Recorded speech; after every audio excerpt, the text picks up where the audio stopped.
주말 사이에도 전 세계인의 이목이 태국으로 집중됐습니다. 홍순빈 아나운서. 네, 지난주 월요일에 실종 열흘 만에 치앙라이주의 깊은 동굴에서 그 12명의 소년과 20대 코치가 발견됐다는 소식 전해드렸었습니다.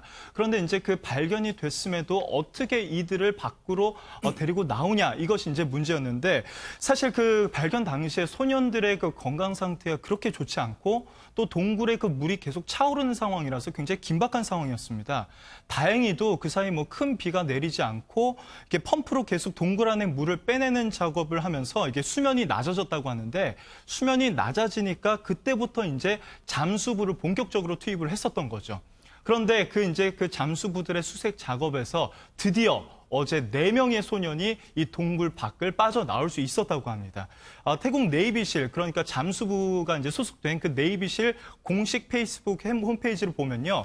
어제 오후 7시 47분에 4번째 야생 멧돼지가 동굴에서 나왔다, 이런 얘기가 나왔습니다. 여기에서 말하는 이 멧돼지가 바로 소년들을 가리키는 건데, 여러분들 아시는 것처럼 이 소년들이 그 유소년 축구팀 소속이었잖아요.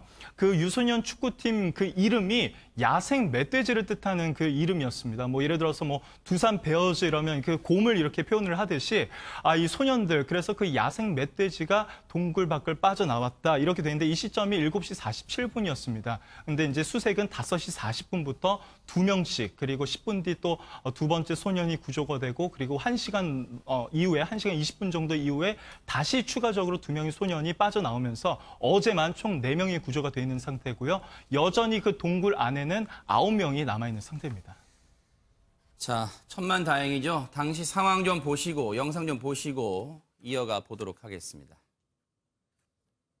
เจ้าหน้าที่ดำน้ำผู้เชี่ยวชาญดำน้ำถ้ำจำนวน 13 คนนะครับได้เข้าไปปฏิบัติการเพื่อช่วยชีวิตน้องๆเขาออกมาที่2กับที่3คือกู้ภัยแล้วก็ส่งกลับได้น้องๆได้หมู4ตัวส่งให้กับโรงพยาบาลเชียงรายประชานุเคราะห์อย่างปลอดภัย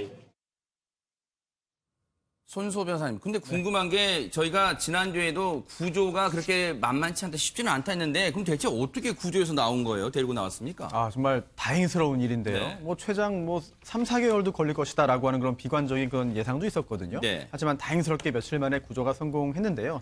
실제로 약 100여 명에 가까운 태국 그리고 또 외국의 그 요원들이 현재 현장에 있습니다. 근데 그 중에서도 18명의 잠수부가 있는데요. 이 잠수부가 직접 들어간 거예요. 직접 들어가서 이 학생들, 이 아이들과 함께 이제 잠수도 하고 또 이제 그 육상 부분들 걸어서 탈출을 했는데요.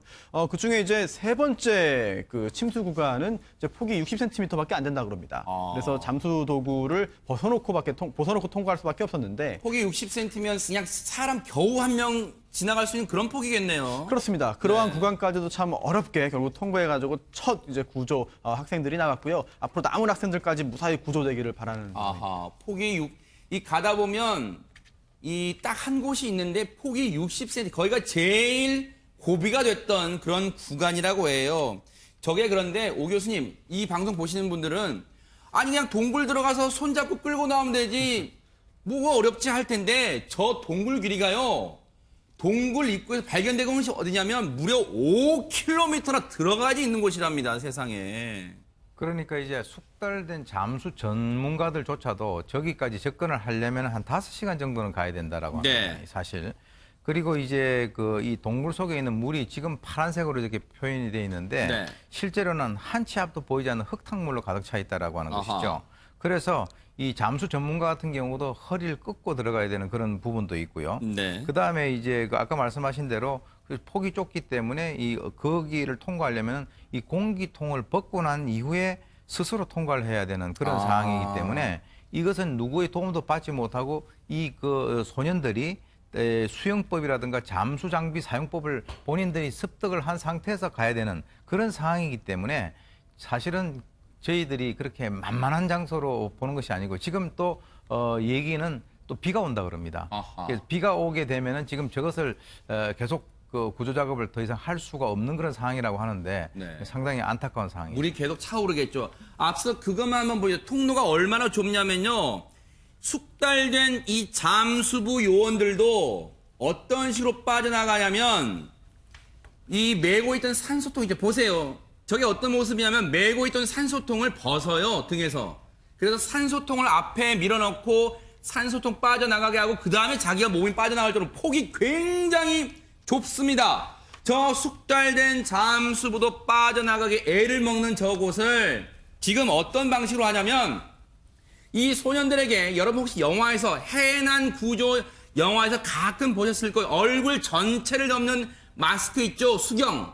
그 마스크를 씌워서 시야와 산소를 다 확보하는 그런 마스크로 씌워서 지금 소년들에게 씌워서 다 탈출. 지금 일단 4명을 구조시켰다는데 오늘이 앞서 오 교수님 말씀처럼 오늘이 골든타임이에요. 왜냐하면 내일 저희가 알아봤더니요. 태국 현지 날씨 알아봤더니 오늘은 일단 날씨가 흐림이래요. 그런데 당장 내일부터는 천둥, 번개를 동반한 이 강한 비가 또 예고가 돼 있어요. 최명기 원장. 그러니까 지금 오늘 또 속도를 낼 수밖에 없어요. 나머지 9명에 대해서. 왜냐하면은 저희가 이제 결국은 빗물이 네. 유입이 되면서 수위가 올라가게 되는 건데요.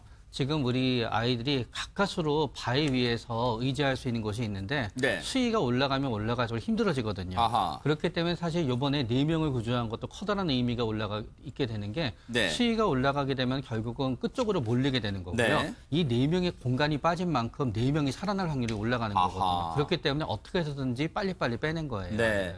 지금 이 여러분들께 다시 한번 이해를 돕기 위해서 말씀드리면 저게 왜 무슨 어렵냐 하겠지만요. 저 지금 산소 공급 때문에 지금 구조가 일단 중단된 거예요. 그런데 산소가 저 5km라 그랬잖아요. 동굴 입구에서부터 5km 들어가야 됩니다. 그런데 이 산소통을 25m 간격으로 설치해놨대요. 쭉 설치해놓는 거예요. 그러니까 다시 수거해서 다시 설치한 데만 해도 8시간 정도 걸리는 거예요. 그러니까 지금 수색이 잠시 중단된 건데 이게요. 산소 문제가 이게 간단한 문제가 아닙니다. 이 얼마 전에요. 지난 6일이었나요? 자원봉사로 이 구조에 참여했던 태국 네이비실 해군입니다. 태국 해군 출신의 네이비실 요원이었던 사만 푸난이라는 사람이요. 결국 산소 부족으로 동굴에서 의식 불명 상태로 발견됐고 병원으로 이송됐지만 안타깝게 목숨을 잃었어요. 해군 출신의 이 전문 구조 요원도 산소 부족으로 목숨을 잃는 아주 긴박한 어려운 고난도 구조 작업이기 때문에 신중에 신중을 기할 수밖에 없다. 이런 생각이 들고요. 오늘 중으로 나머지 9명이 모두 전원 구조됐다는 소식, 반가운 소식이 들려오기를 기대를 해보겠습니다.